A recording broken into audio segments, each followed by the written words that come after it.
मध्य प्रदेश के रीवा और सिंगरौली जिलों में 2 मकान ढहने से 4 बच्चों सहित 6 लोगों की मलबे में दबने से मौत हो गई, जबकि 4 अन्य घायल हो गए। रीवा के जिलाधिकारी इलैया राजा टी ने बताया कि रीवा जिला मुख्यालय से करीब 50 किलोमीटर दूर गढ़ थाना अंतर्गत घुचियारी बहेरा गांव में रविवार सुबह तेज बारिश के चलते एक कच्चा मकान ढह गया। वहीं सिंगरौली जिले स्थित जैन चौकी के प्रभारी अभिमन्यु द्विवेदी ने बताया कि सिंगरौली जिला मुख्यालय से करीब 10 किलोमीटर दूर विंध्यनगर थाना क्षेत्र के अंतर्गत छैलो बस्ती में बीते 24 घंटे से लगातार हो रही बारिश की वजह से एक झुग्गीनुमा मकान ढह जाने से एक ही परिवार के 5 लोग मलबे में दब गए थे। इनमें से 2 की मौत हो गई है और 3 घायल हो गए हैं।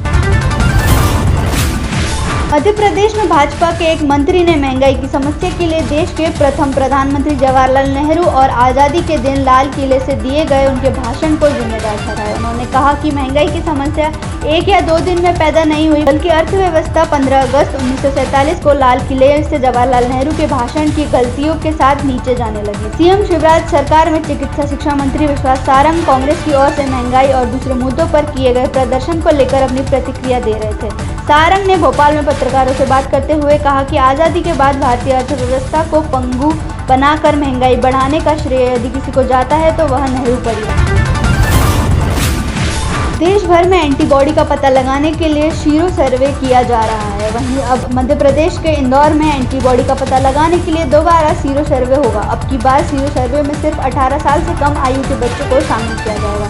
खबरों की माने तो इस बार 1800 से ज़्यादा बच्चों के लिए सैंपल लिए जाएंगे। शहर में कुल 25 वार्ड हैं। बच्चों को 3 श्रेणी में बांटा गया है। साथ ही शहर आयुक्त ने भी जनता से सर्वे में सहयोग करने की अपील की।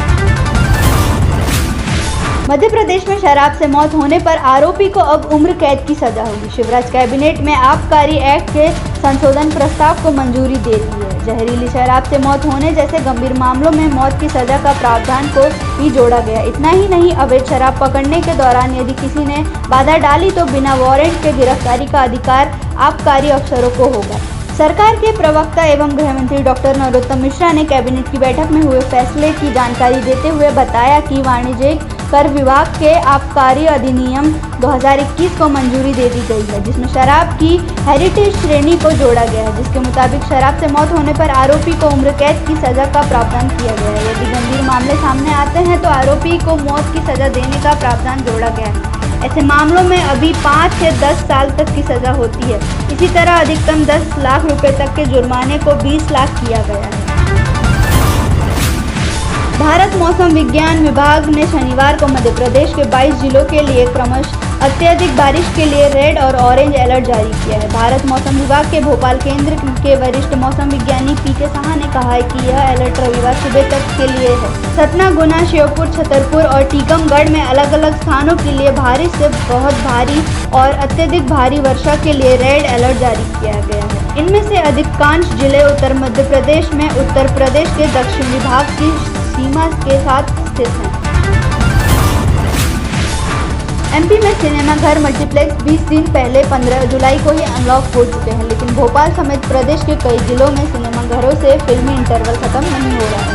भोपाल में सिर्फ 2 सिनेमा घर खुले हैं। उनमें 20% से भी कम दर्शक मॉर्टल कॉम्बैट और राधे मूवी ही देखने पहुंच रहे हैं। नई फिल्म की रिलीज डेट आने के बाद मल्टीप्लेक्स खुलेंगे। 5 अगस्त के बाद नई फिल्मों की रिलीज डेट सामने आ सकती है। वहीं इंदौर में एक मल्टीप्लेक्स खुला है। नई फिल्में रिलीज नहीं होने के कारण सिनेमा घरों में पुरानी फिल्में चलाई जा रही हैं। भारत सिनेमा और संगम सिनेप्लेक्स में पुरानी फिल्में ही चलाई जा रही हैं। दिन में 4 शो जरूर चल रहे हैं, पर दर्शकों की संख्या ना के बराबर है। इस कारण कई बार शो टाल दिए जाते हैं। मध्य प्रदेश के ग्वालियर चंबल इलाकों में बारिश ने जनजीवन बुरी तरह प्रभावित किया है। लगातार बारिश की वजह से कुछ हिस्सों में बाढ़ से हालात बिगड़ गए। शिवपुरी, श्योपुर, दतिया, भिंड, ग्वालियर में 1171 गांव बाढ़ में घिरे हुए हैं। यहाँ रेस्क्यू ऑपरेशन के लिए वायुसेना की मदद ली जा रही है, लेकिन खराब मौसम बचाव के कार्य में बाधा बन रहा है। मुख्यमंत्री शिवराज सिंह चौहान ने कहा है कि पिछले 2 दिन में ही शिवपुरी और श्योपुर में 800 मिलीमीटर बारिश हो चुकी है। इसकी वजह से बाढ़ की स्थिति बनी है।